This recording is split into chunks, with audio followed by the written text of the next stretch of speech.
ကျွန်တော်တို့traditional Chinese နဲ့ကျွန်တော်တို့သင်ခဲ့ရတာအဲ့တော့traditional နဲ့သင်ခဲ့ရတဲ့ခါကျကျွန်တော်တို့ဥပမာဟုတ်လားစာမတက်တော့ဘူးလားဆိုလဲအဲ့လိုလည်းမဟုတ်ကျွန်တော်တို့ဟုတ်လားနည်းနည်းလေး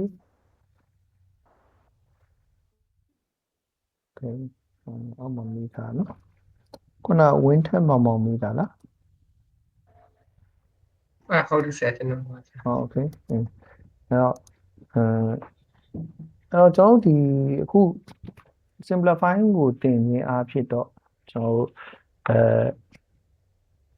ကျွန်တော်ဥပမာထပ်ပါတော့ဒီဖုန်းနဲ့စာရိုက်တာတို့ဘာလို့အစားပေါ့နော်ကျွန်တော်လွယ်ပါတယ်နောက်တစ်ခုကကျွန်တော် traditional ပဲဖြစ်ဖြစ် simplify ပဲဖြစ်ဖြစ်ကျွန်တော်စလုံးအားဖြင့်ပေါ့နော်ကျွန်တော်အခြေခံစလုံးအားဖြင့်ကျွန်တော်အလုံး340လောက်ပဲရှိတာအဲ့အလုံး340ရဲ့အတူကောင်းတဲ့ပြောင်းလဲပုံသဘောတရားလောက်ကိုသိကျွန်တော်တို့ဟိုဘက်ကိုပြန်ကူးလို့ရပါတယ်ဥပမာသဘောအဖြစ် simplify ကနေပြီးတော့ဟုတ်လားsorry tradition ကနေပြီးတော့ simplify ကိုဘယ်စလုံးတွေပြောင်းနေဆိုရဲဟာလေးရှိပေါ့နော်အဲ့ဒါ level တစ်ခုရောက်လာရင်ကျွန်တော်တို့မှတ်ရင်နဲ့ကျွန်တော်ဆိုလည်းအဲ့လိုပဲဒါအခုကျွန်တော်ဒါ simplify ကိုကျွန်တော်အထူးတလဲမသင်ခဲ့ရပါဘူးကျွန်တော် traditional နဲ့ပဲသင်ခဲ့ရအဲ့တော့တခုရှိတာကျွန်တော်တို့အခက်ကိုသင်ခဲ့ရတဲ့အတွက်ကြောင့်မို့အလွယ်ကြကျွန်တော်ကကျွန်တော်တို့တိတ်မပင်ပန်းဘူးပေါ့နော်ဘာလို့အခက်တော့တအားခက်အောင်သင်ခဲ့ရတယ်အဲ့တော့ကျွန်တော်အလွယ်သင်ထားတဲ့လူကじゃအခက်ကိုသွားခြင်းတော့နည်းနည်းလေးတော့အဲ့အခက်စလုံးလေးတွေသွားပြီးတော့မှတ်ရတာပေါ့နော်အဲ့တော့အဲ့ဒါလည်းအရေးအတွက်ခုနကျွန်တော်ပြောလို့မများဘူးအလုံး340လောက်အဲ့တော့ကိုကနည်းနည်းလေးအဲ့လိုကူးချင်တယ်စိတ်ဝင်စားရဲဆိုတော့ကျွန်တော်ဟလာဥပမာတဘောဖြစ်ထားပါတော့နော် tradition ကဒီစလုံးကဒီနားမှာဒီလိုရေးရဲဟုတ်လား simplify ကဒီလိုရေးရဲအဲ့လိုမျိုးလေးကျွန်တော်တို့မှတ်သွားလိုက်အလုံး340လောက်ရောက်သွားတဲ့အခါမှာခင်ဗျာဟုတ်လားသူ့ရဲ့သဘောတရားကိုသဘောပေါက်လာတယ်ဟိုမှာဘယ်လိုနေရာမျိုးမှာဘယ်လိုရေးလေးရှိရဥပမာသဘောအဖြစ်ထားပါတော့ထားပါတော့ကျွန်တော် tradition တွေမှာကျွန်တော်ရေးတဲ့စလုံးကကျွန်တော်ဒါကိုကျွန်တော်တို့ဒါ tradition တွေမှာရေးရအဲ့တော့ဥပမာအဲ့ဒါကိုမှကျွန်တော်ဟန်ယူဆိုပြီးတော့ကျွန်တော်ရေးတဲ့အခါမှာ simplify မှာကြာကျွန်တော်ဒီဘက်ကဟာလေးကိုသူကဒါမျိုးလေးပဲရေးလိုက်တာအဲ့တော့အခုကျွန်တော်မိနီနဲ့ဝိုင်းပြမယ်ဒီအစိတ်ပိုင်းလေးကိုသူကဒီလိုပုံစံလေးရေးလိုက်တာအဲ့တော့ဒီအောက်ဒီဘက်ညာဘက်ချမ်းဟာတော့ကျွန်တော်သူ့ငကူအတိုင်းပဲဆက်ရေးတာအဲ့တော့ဘာဖြစ်လဲဆိုတော့ကျွန်တော်ဒါမျိုးလေးမြင်နိုင်တာနဲ့ညီရလို့သဘောပေါက်တာကြီးကျွန်တော်တို့စလုံးတွေလေ့လာတဲ့အခါမှာလွယ်တော့ပါအဲ့လိုပေါ့ကျွန်တော်အများကြီးမရှိပါဘူးအလုံး340ပါနော်340ထူးခြားတဲ့340လောက်ကိုကျွန်တော်မှတ်နိုင်ရင်ကျန်တဲ့ဟာတွေသဘောပေါက်သွားအဲ့တော့ပြောချင်တာပေါင်းကူးလို့လွယ်တယ်ပေါ့နော်ပေါင်းကူးလို့လွယ်โอเคအဲ့တော့ကျွန်တော်တို့ဒီမှာဆက်ပြီးတော့ကြည့်အောင်နော်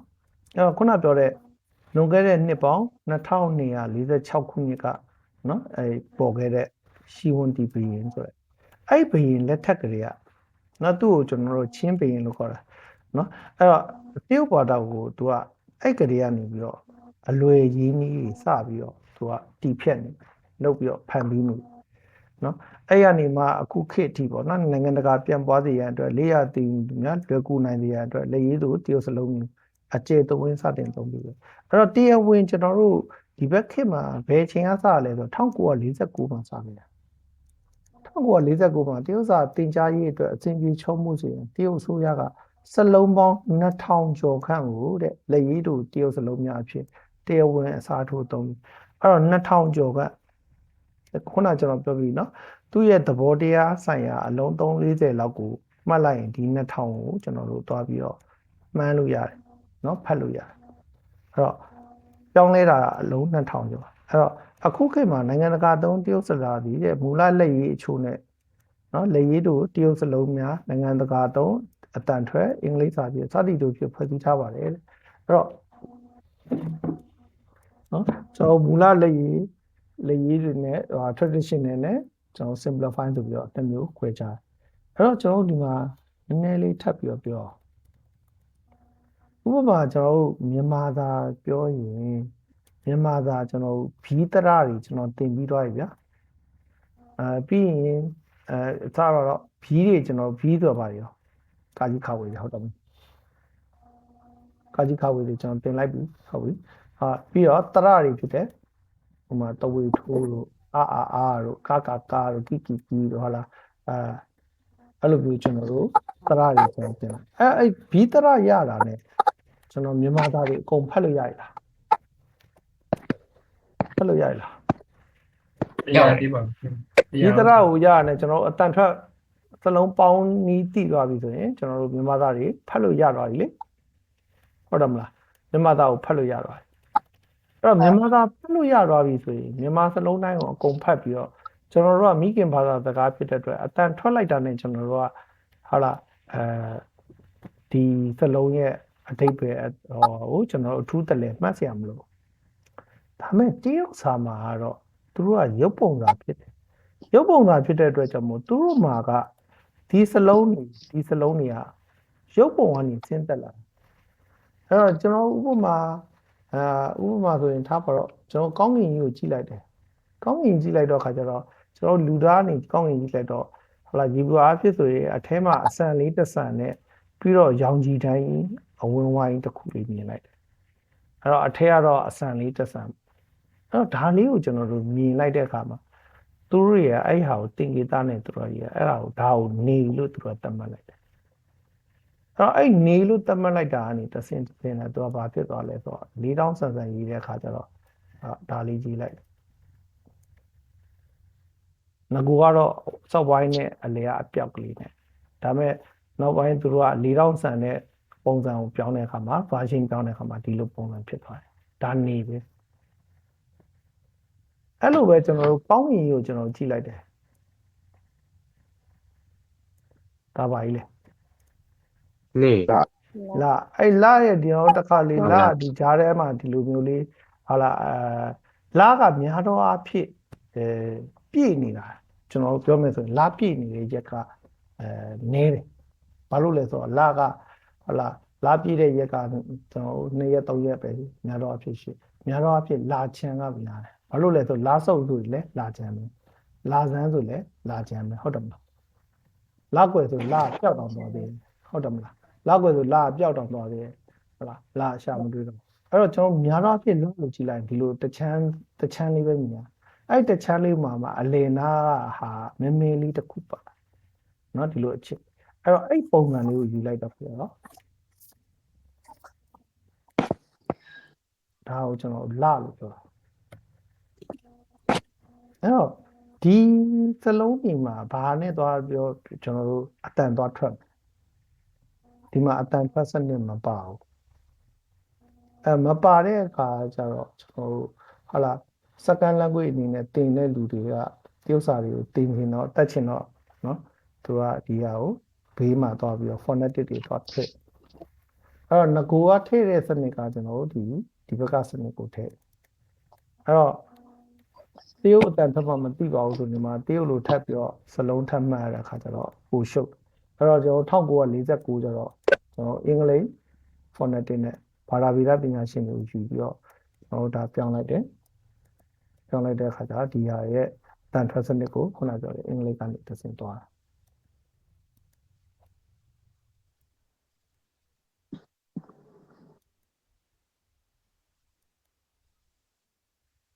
အဲ့တော့ကျွန်တော်ဆက်သွားအောင်အဲ့တော့ကျွန်တော်အဓိကပြောချင်တာဒီကျွန်တော်မြန်မာစကားလို့မရေးရှုံးဆိုတော့မြန်မာစကားကဘီတရကိုတက်နော်စာရောစကားပြောရောရီဘူးအားဖြင့်တက်မြောက်ဖို့လွယ်တယ်ဒါပေမဲ့တရုတ်စာမှာတော့မြန်မာစာလို့မဟုတ်ဘူးနော်အစိပ်ပိုင်းနှစ်ပိုင်းခွဲကြတယ်တရုတ်စလုံးကတက်တရုတ်အတန်ထွက်ကတက်နော်အတန်ထွက်စနစ်ကခုနကျွန်တော်ပြောတယ် ABC အတန်ထွက်စနစ်နဲ့အဲ့တော့ကျွန်တော်အဲ့အတန်ထွက်စနစ်တွေနဲ့တရုတ်စလုံးရဲ့ဘေးမှာရေးထားလို့ခင်ဗျားတို့အတန်ထွက်ကိုမှန်ကန်ဖတ်လို့ရတယ်အဲ့တော့အတန်ထွက်စနစ်တာမရှိဘူးဆိုရင်ခင်ဗျားတို့တရုတ်အတန်ထွက်ဒီကျွန်တော်ဟုတ်လားအတန်ထွက်တွေရောထွေးနေတာတို့ဟုတ်လားကျွန်တော်မြန်မာလက်ရည်တွေနဲ့မြန်မာအတန်ထွက်တွေနဲ့မှတ်တဲ့အခါမှာတချို့စာတွေတချို့ဟွာတွေကမြန်မာ ဘာသာစကားမှာမရှိတဲ့အတန်ကြီးဖြစ်အဲ့ဒါကတော့ကျွန်တော်တို့ဟာလာကျွန်တော်အင်္ဂလိပ်တယောက်ကလည်းတရုတ်အတန်ထွက်ကိုမှတ်ရင်လည်းကျွန်တော်အင်္ဂလိပ်စာထဲမှာပါတဲ့အတန်ထွက်ပဲသူတို့သိမှာအားကြောင့်မို့ကျွန်တော်တို့အတန်ထွက်နီးစနစ်ကိုကျွန်တော်တို့စနစ်တကျတက်မြောက်အောင်လို့ကျွန်တော်တို့ phonetic တွေသင်တာနော်ဒီထိသဘောပေါက်လားမသိဘူး ဟုတ်ပါပြီဗျ နော်ကျွန်တော်ဒါပထမနေ့ဆိုတော့ကျွန်တော်နည်းနည်းလေးတော့ဟာတဲ့ကျွန်တော်တရုတ်ဘာသာစကားနဲ့ပတ်သက်တဲ့ဘူဒ္ဓရာကိုကျွန်တော်အရင်ပြောနေမနေ့ပြန်ကြရင်ကျွန်တော်စပြီးသင်မယ်နော် ဟုတ်ကဲ့ပါဗျ โอเคအဲ့တော့ကျွန်တော်နည်းနည်းလေးကြည့်အောင်နော်အဲ့တော့တရုတ်စာပေကိုကျွန်တော်တရုတ်လိုသုံးဝင်လို့ခေါ်တယ်သုံးဝင်ပြောကြည့်အောင်သုံးဝင် 中文中文， โอเคအဲ့တော့ကျွန်တော်ဒီမှာကြည့်ဒီနားလေးမှာကျွန်တော်တို့နားငယ်အသက်ကလေးပါဟုတ်လားနားငယ်အသက်လေးပါဒီကျွန်တော်တို့ပြောမယ်ဆိုရင်နားတန်လေးနဲ့ဆုံးမယ်လို့ကျွန်တော်တို့ပြောချင်တာနော်အဲ့တော့ကျွန်တော်တို့အဲ့တော့1တော့ကျွန်တော်နားတန်ကကျွန်တော်ပြောမယ်ဆိုရင်နှာတန်လေးဥပမာတဘောအဖြစ်နန်းလာဥပမာရှမ်းနာမည်တွေဥပမာနန်းခင်တူပေါ့နော်အဲ့လိုမျိုးနန်းဆိုရင်ကျွန်တော်နတ်ငယ်တန်အဲ့တဘောမျိုးပဲဒါကိုလည်းသုံးဝင်နော်နောက်ကနတ်ငယ်တန်လေးပါသုံးဝင်โอเคနောက်တစ်ခုကြောက်ဟန်字အဲ့တော့ဒီမှာတော့ကျွန်တော်တို့ဒီမှာနည်းနည်းတော့တွေ့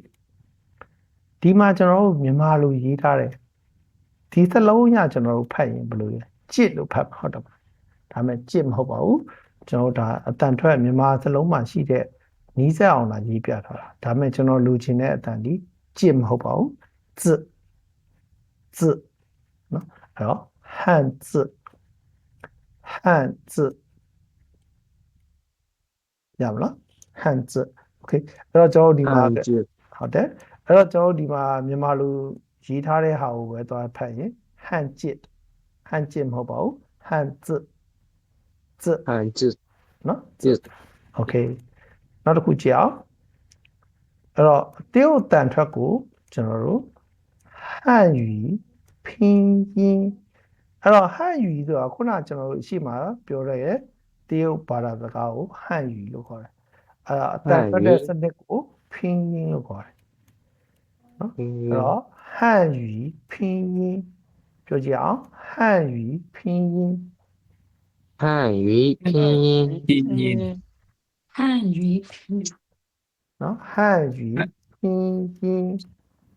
နော်拼音汉语拼音，拼音 okay 语အဲ့တော့ဒီစာအုပ်မှာကျွန်တော်မြန်မာတန်ထွက်တွေကိုအနည်းဆက်ဆုံးဖြစ်အောင်ရေးထားတဲ့အတွက်ကြောင့်เนาะဒါမဲ့အနည်းဆက်ဆုံးလို့ပြောထားတာမှန်ကန်တိကျတယ်လို့မပြောထားဘူးအနည်းဆက်အောင်ပဲเนาะအဲဒါကြောင့်မို့ဖတ်တဲ့အခါမှာကျွန်တော်အတန်ထွက်ကိုတတိထားပြီးတော့ဖတ်စီလိုပါတယ် 哦，这里啊，这里啊，那边， okay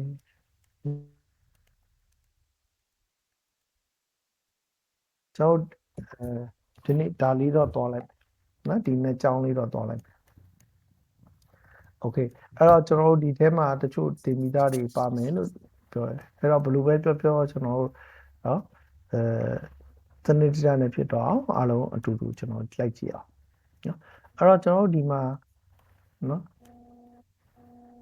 ဒါလေးကိုပေါ်လို့ခေါ်တယ်ပေါ်အဲ့တော့ကျွန်တော်ဒီကနေဒီထိကျွန်တော်ဖတ်မယ်ဒီထိပဲနော်ဒီနောက်ဆုံးကမပါသေးဘူးအဲ့တော့ပေါ်ဖောမောပြန်ဖတ်မယ်ပေါ်ဖောမောအဲ့ဒီမှာကျွန်တော်တို့တစ်ခုတတိထားကြာရှိတာဒီကျွန်တော်ခုနဖတ်တဲ့လေတံဒီအတန်သုံးကခင်ဗျားတို့တတိထားမိလားမသိဘူးကျွန်တော်မြန်မာစကားတွေကပြောရင်ညာတော့အဖြစ်အတန်လေးတယ်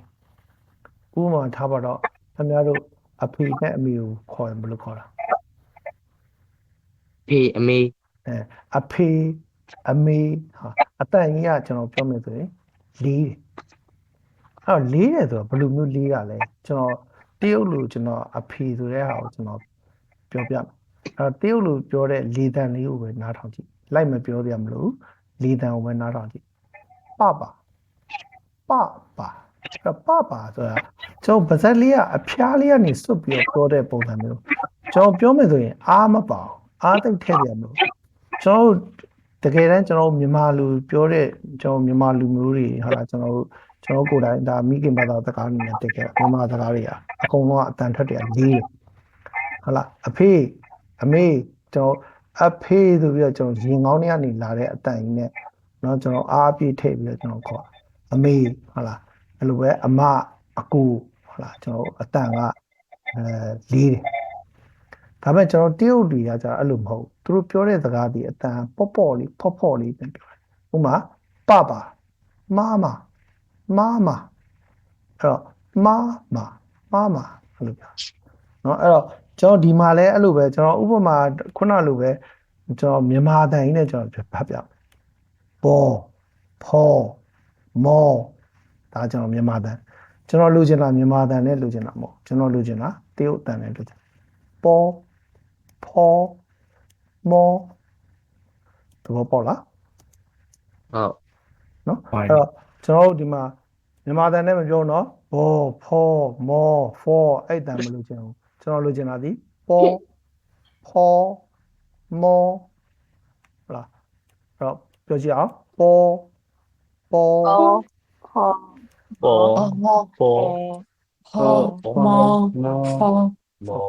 ဒီတန်လေးကိုကြည့်အောင်ဒီတန်လေးကကျွန်တော်တို့ဒီမှာ F ဆိုတဲ့ဟာလေးရှိတယ်အဲ့တော့ F အဲ့ F ဆိုတဲ့ဟာမှာကျွန်တော်အရှိက F ဆိုတဲ့ဟာကိုမလို့ချင်ဘူးကျွန်တော်အနောက်က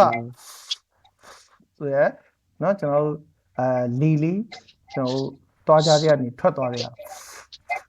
အဲ့ဖူးဆိုရဲအတန်မျိုးလိုချင်တာအဲ့တော့ဒီမှာကျွန်တော်တို့ဒီမှာဒီဟာလေးတာမပါဘူးဆိုကျွန်တော်ဒါဖောဆိုရဲအတန်ဟုတ်လားကျွန်တော်တို့မှာပါလဲအရက်ဖောတယ်တို့ဖောတွတ်တယ်တို့အဲ့လိုမျိုးပြောတာဒါပေမဲ့ကျွန်တော် F အတန်ထည့်လိုက်ရင်for နော် for အဲ့တော့ for ဆိုတဲ့အတန်ကြီးကျွန်တော်အခုကျွန်တော်ကင်မရာကိုဖွင့်ပြမယ်နော်ကျွန်တော်တို့ယုံသွားလေးလို့ပုံစံမျိုးဖြစ်သွားတယ် for ဟုတ်လားကျွန်တော်ရဲ့နှာခမ်းလေးကိုမြင်လာပြီနော်ယုံသွားလေးလို့ပုံစံမျိုးတာ for ဟုတ်လားရလားပြောကြည့်ပါဦး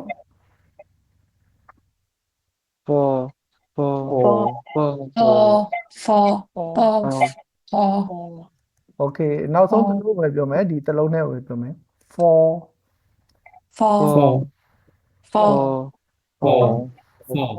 Okay Okay အဲ့တော့ကျွန်တော်ဒီအပေါ်ကနေရှေ့ကနေကျွန်တော်ဒီထိပြောအောင်အားလုံးဖတ်ကြည့်အောင်မိုင်လေးဖွင့်ပါ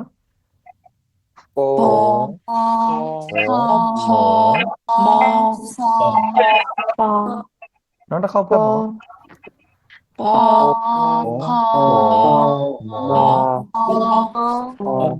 Okay အားလုံးကျွန်တော်နားထောင်ကြည့်ရတဲ့လောက်တော့အားလုံးအဆင်ပြေရနော် Okay အဲ့ဒါဆိုရင်ကျွန်တော်အောက်ခါကိုဆက်သွားအောင်အဲ့တော့ကျွန်တော်ဒီမှာခုနအတန်လိုပဲကျွန်တော်အတန်ဖော့ပြီးတော့ဖတ်တယ်ကျွန်တော်ဗမာတန်ကြီးနဲ့ကျွန်တော်အရင်ဖတ်ပြမယ်နော်ကျွန်တော်ဗမာတန်နဲ့အရင်ဖတ်ဒါပေမဲ့ကျွန်တော်လိုချင်တာဗမာတန်မဟုတ်ဘူးနော်မဟုတ်တဲ့အတန်ကိုကျွန်တော်အရင်ဖတ်ပြမယ်ဟိုမှာထားပါတော့တဲထဲနေလေအဲ့တော့ခင်ဗျားတို့ကိုကျွန်တော်ဟာလာမတင်မဲနဲ့ခင်ဗျားတို့အိမ်မှာဖတ်ခဲ့လို့ပြောလိုက်ရင်ကျွန်တော်မြန်မာတန်ကြီးနဲ့ထွက်လာဒီအတန်တွေကဒီတဲလေထွက်ကျွန်တော်အဲ့လူချင်နော်ကျွန်တော်လိုချင်တာဒီအတန်ဖော့တဲ့အတန်ချင်တာအဲ့တော့ကျွန်တော်ဖော့တဲ့အတန်အဲ့တော့ကျွန်တော်ဖတ်ပြမယ်နားထောင်တဲအဲ့တော့တဲနော်ကျွန်တော်အတန်လေးကတဲနော်အဲ့တော့ကျွန်တော်ဒီတာဝင်းပူလည်းမဟုတ်ဘူးတာလည်းမဟုတ်အဲ့နှစ်ခုကြားရတဲ့အတန်ပြောမယ်ဆိုတော့တာဖက်ကိုနည်းနည်းလေးပိုကဲတယ်အဲ့တော့ကျွန်တော်ဒီအတန်ထက်ကိုပြောမယ်တဲနော်တာဝင်းပူအတန်နဲ့ထက်ပါတာအတန်နဲ့ပူနီးတယ်နော်အဲ့တော့တဲပြောကြည့်ပါဦးတဲ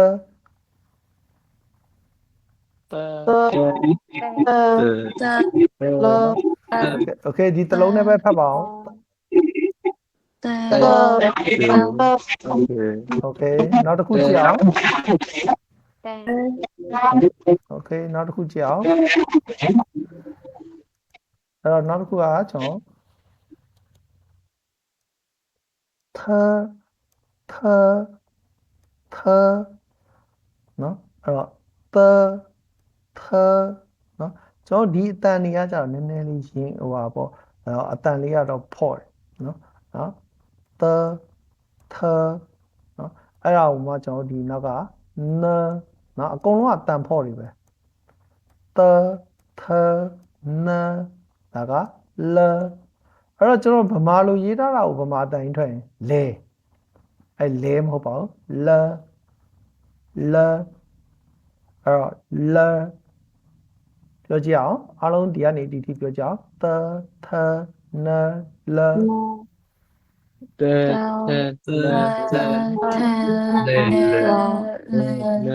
lêโอเคပြန်ပြောအောင်နောက်တစ်ခေါက်ရအောင် tê lê lê โอเคအဲ့တော့ကျွန်တော်ဒီထိအဲ့တော့ဒီထဲကတယောက်လောက်မိုက်ဖွင့်ပြီးတော့ဘာသူပြောမလဲကျွန်တော်နာမည်လေးကိုနာမည်လေးကိုပြောမယ်ဆိုရင်ကိုနာမည်လေးကိုရွတ်ပြီးတော့ရွတ်ပေးပါဘာသူပြောမလဲ ဒါပြောမယ် နာမည်ပြောပါ တန်တာ โอเคသမီးပြောကြည့်ပါအောင်ဒီကနေဒီထိ ပေါ်ဟောမောပေါ်တထနလ โอเค good နောက်တစ်ယောက်ဘာသူပြောမလဲအဲ့တော့ကိုယ့်အတန်ကိုစစ်လို့ရနော်โอเคပြောကြည့်အောင် ဖောမောဖောတေတေနေလေ โอเคအဲ့တော့ဒီနှစ်တန်လေးအဲ့တော့လဲလို့မဟုတ်ဘူးလ လေ လအဲ့တော့လဲလို့ဆိုအတန်ကြီးကမလေးတော့เนาะအတန်ဖော့ချင်တာအဲ့တော့လအဲ့လိုပဲဒီကလဲ for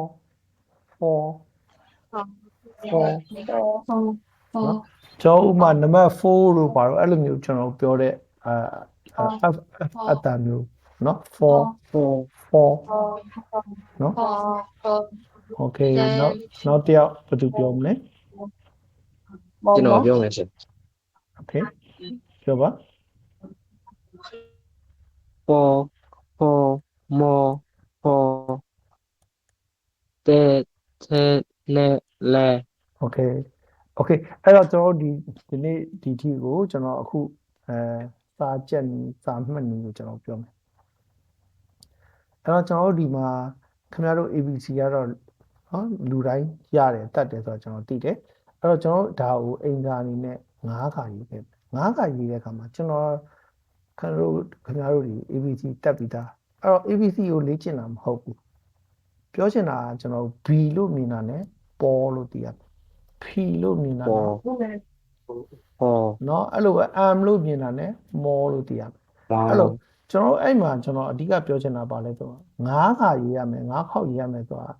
ကျွန်တော်ဒီလက်ကနေပဲရေးနေ ABC လေ့ကျင့်တဲ့သဘောပဲဖြစ်သွားမယ်အဲ့တော့ခင်ဗျားတို့ကတစ်ခါရေးတိုင်းဟိုမှာ B ရေးတိုင်းပေါ် P ရေးတိုင်းပေါ်အဲ့တော့ကျွန်တော်အဲ့လိုမျိုးလေးရွတ်သွားရေးတော့အဲ့တော့3ခေါက်လောက်ဥပမာထားပါတော့ရွတ်ပြီးသွားပြီဆိုရင်ကျန်တဲ့2ခေါက်ကိုကျွန်တော်အလွတ်ရေးကြည့်မရရင်ပြန်ကြည့်ပေါ့ဟုတ်လားအလွတ်ရေးလိုက်မရရင်ပြန်ကြည့်လိုက်အဲ့ဒါဆိုဥပမာတဘောအဖြစ်ပေါ်ပြီးပေါ်ပါလိုက်နော်ပြီးဟုတ်လားအဲ့လိုမျိုးကျွန်တော်တို့ဟုတ်လားလေ့ကျင့်ရေးနဲ့ကျွန်တော်9ခေါက်လောက်အနေနဲ့ရေးခဲ့ပါနော်အဲ့တော့အဓိကကျွန်တော်တို့ဒီဟာတွေဥပမာကျွန်တော်ကထပြီးတော့ကျွန်တော်ဒီဟာလိုဖောက်ပြီးတော့ကျွန်တော်မေးလိုက်ဒါဘယ်လိုဖက်လဲဒါနန်းနော်ဥပမာဒီမှာကျွန်တော်မြန်မာလူတွေပါတယ်နော်မြန်မာလူတွေပါတယ်မြန်မာလူမပါတဲ့နေရာကနေကျွန်တော်ဖောက်ပြီးအဲ့တော့အဲ့လိုမျိုးဖောက်မိတဲ့အခါမှာဖတ်တဲ့ဟုတ်လားကျွန်တော်ဥပမာကျွန်တော်လိုချင်တာဒီမှာဟုတ်လားsorry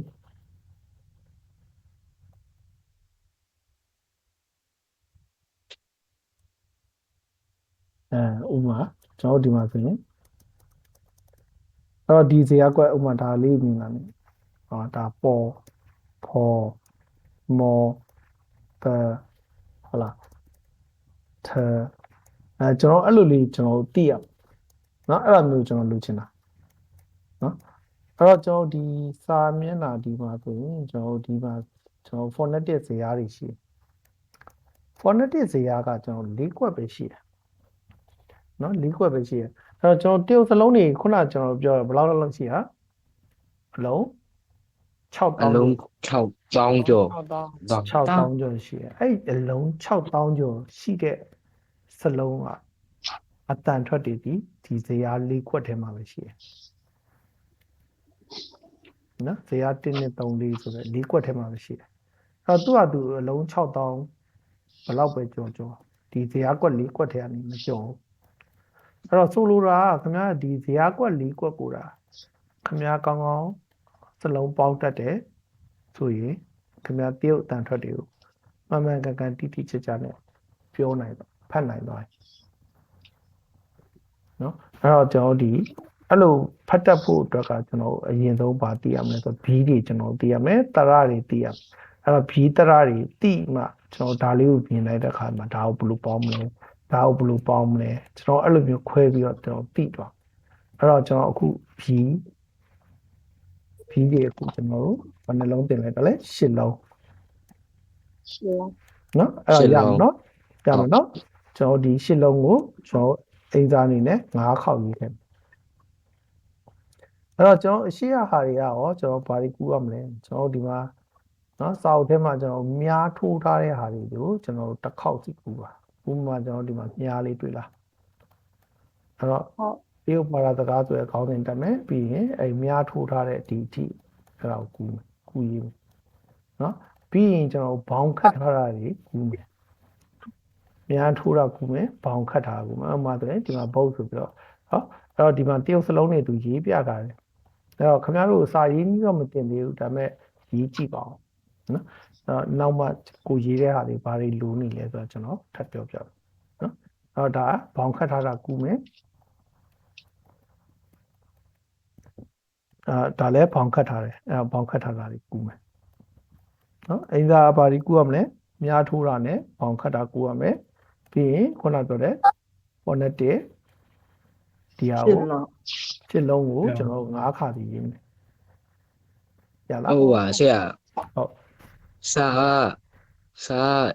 ဟိုတကြောင်မြင်းနဲ့ရေးရမှာဟုတ်အကွက်လိုဟာလေးနဲ့ရေးရ လော မှာ ဆယ်ကျွန်တော်တို့တကြောင်မြင်းနဲ့ပဲရေးမယ်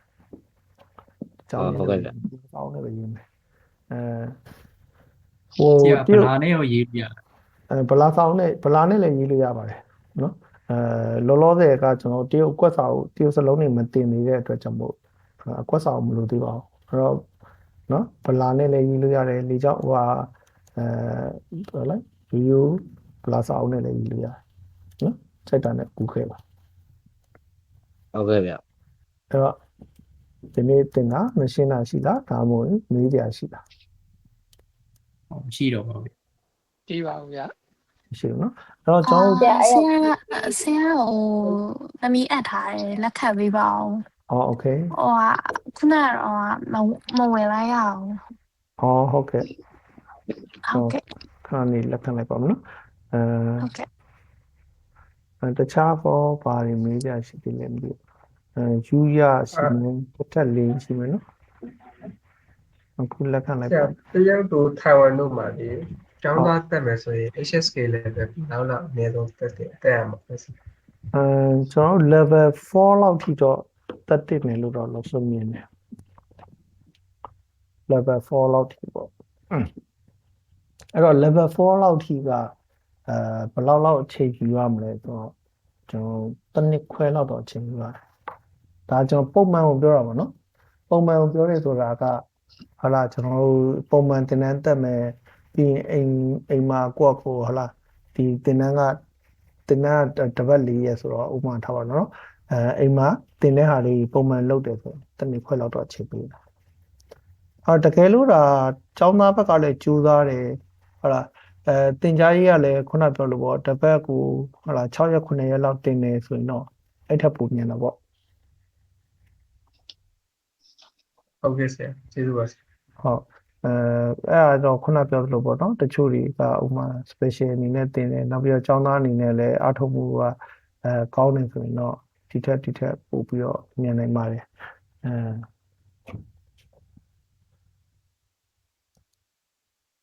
အခုခေတ်ကကျွန်တော်တို့ပြောမယ်ဆိုရင်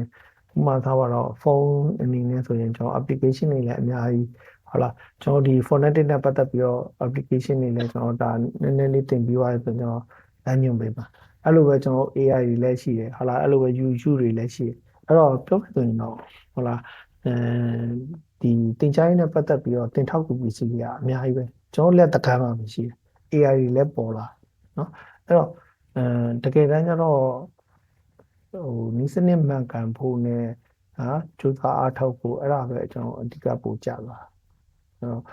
ဘယ် level မှာဘယ်လောက်ဘယ်ဟာကိုဘယ်လိုသွားမလဲအဲ့လိုမျိုးလေးပေါ့เนาะသူကနေသူ step by step သွားနိုင်တော့ပိုကောင်းတော့ပေါ့ခုနပြောတဲ့သင်ထောက်ကူပစ္စည်းတွေကတော့တော်တော်လေးကို perfect ဖြစ်တယ်ကျွန်တော်ငယ်တော့လည်းမတူကျွန်တော်တော့ဆိုရင်ဟုတ်လား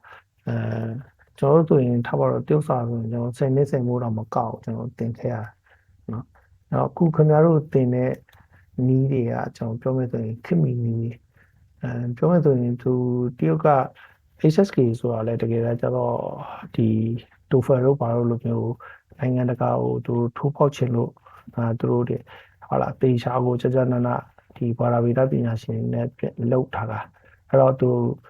ဟုတ်လား TOEFL လိုပဲ 4 scale နဲ့ပဲသွားပြီးတော့เนาะသူတို့လောက်ထားတာဖြစ်တဲ့အတွက်ကြောင့်မို့တော်တော်လေးတော့နီးစနစ်တွေကကောင်းတယ်အဲ့တော့ကျွန်တော်တို့ငယ်တော့လို့ဟုတ်လားအခုဥမာထားပါတော့တရုတ်စာတွေကျွန်တော်သင်တဲ့အခါမှာဟုတ်လားကျွန်တော်တရုတ်ရဲ့စလုံးရဲ့ radical တွေရှိတယ်အဲ့ radical တွေကဥမာဆိုရင်အဓိပ္ပာယ်ကိုဖော်ညွှန်းတဲ့အပိုင်းတွေပြောပြတယ်ဟုတ်လားအတန်ထွက်ကိုဖော်ညွှန်းတဲ့အပိုင်းတွေပြောပြတယ်အဲ့လိုပဲကျွန်တော်ငယ်တော့ဆိုရင်တရုတ်မှာ grammar ရှိမှန်းကိုမသိအောင်အခုခင်ဗျားတို့ဒီဘက်ခေတ်မှာဆိုရင်တရုတ်မှာ grammar သူကလည်းသူစနစ်တကျရှိတယ်အဲ့ရှိတဲ့ဟာတွေလည်းသူတို့ခွဲထုတ်ပြီးတော့ဟုတ်လားဖော်ပြပေးထားတယ်အဲ့တော့ပြောမယ်ဆိုရင်ကျွန်တော်တို့ခေတ်နဲ့ဆိုင်အများကြီးကျွန်တော်တို့ဆိုလိုတာကျွန်တော်တို့တော့10နှစ်တင်ရတဲ့ဟာအခုကဟုတ်လားတစ်နှစ်ခွဲ2နှစ်နဲ့ကျွန်တော်လိုက်မိတဲ့သဘောမျိုးဖြစ်သွားအဲ့လောက်ကိုကွာအဲ့တော့ကျုပ်စာတော့ခက်တဲ့ထဲမှာတော့ပါတယ်ပေါ့နော်ဒါပေမဲ့ခက်တော်လည်းပဲနောက်ပိုင်းကသူတို့အဲ့လိုစနစ်တကျလုပ်တဲ့အတွက်ကြောင့်မို့ကျွန်တော်အတက်မြန်ပါတယ်ကျွန်တော်အရင်ထက်ဆိုင်အများကြီးလွယ်ကူလာပါတယ်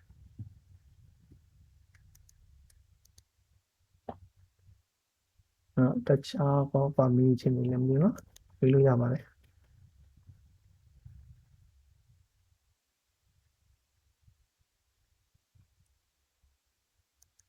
မရှိတော့တဲ့အတွက်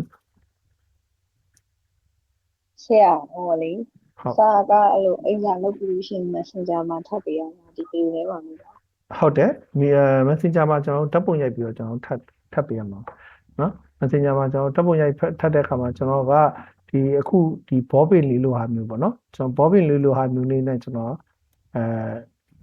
ဥပမာ live လုပ်တဲ့သဘောမျိုးပေါ့နော်ဘောပင်လိုဟာမျိုးလေးနဲ့ကျွန်တော်remote လုပ်လိုက်ပြီးဆိုရင်အဲ့စာကိုကျွန်တော်စစ်ပြီးပေါ့တကယ်လို့ကျွန်တော်မင်းနီနဲ့ဝိုင်းထားရင်တော့အဲ့စလုံးကမှားတယ်ပေါ့နော်အဲ့လိုမှမဟုတ်ဘူးကျွန်တော်အဝါနဲ့ဆိုရင်တော့အဲ့ဒါကကျွန်တော်မှားတယ်လို့မဆိုလို့ပေါ့နော်အနီနဲ့ဆိုရင်တော့အဲ့ဒါမှားတဲ့သဘောကိုပြောတာနော်အဲ့တော့ကျွန်တော်အိမ်စာအဲ့မှာထပ်လို့ရတယ်အဲ့လိုပဲကျွန်တော်ခွင့်တိုင်တာပါကြလဲ Messenger မှာပြောလို့ရပါတယ်ဟုတ်ကဲ့ကျေးဇူးပါရှင် Okay ချားရောပါမင်းချင်းလေးလဲပါသိချင်းလေးလဲ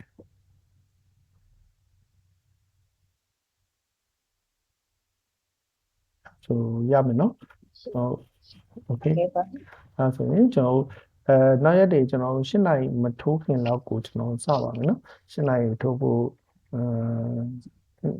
မထိုးခင်ပေါ့ကျွန်တော်နေတော့အဖြစ်တော့8နာရီအတိကိုကျွန်တော်စလိုက်အောင်ကြိုးစားပါမယ်နော်အဲ့တော့ကျွန်တော်အထက်ကိုစောင့်ဝင်ကြပါOkay အဲ့တော့ကျွန်တော်ဒီနေ့ဒီလောက်ပါပဲ大家再见再见老师再见老师再见再见老师再见